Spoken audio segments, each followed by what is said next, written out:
இந்த பதிவு உங்களுக்கோ உங்கள் நண்பர்களுக்கோ மிகவும் பயனுள்ளதாக இருக்கும். இதை கண்டிப்பாக ஷேர் பண்ணுங்கள்.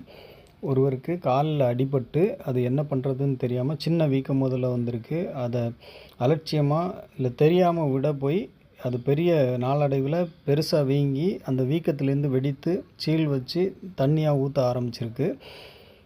கடந்த 11ஆம் தேதி எங்களை தொடர்பு கொண்டாங்க. நாங்கள் முறையாக அவங்களுக்கு ஆயில் ஒன் naturopathy yoga and Varma clinic மூலமாக அவங்களுக்கு சிகிச்சை கொடுத்தோம். இப்போ அவருடைய கால் இருக்கிற மாற்றத்தை நீங்கள் பாருங்கள்.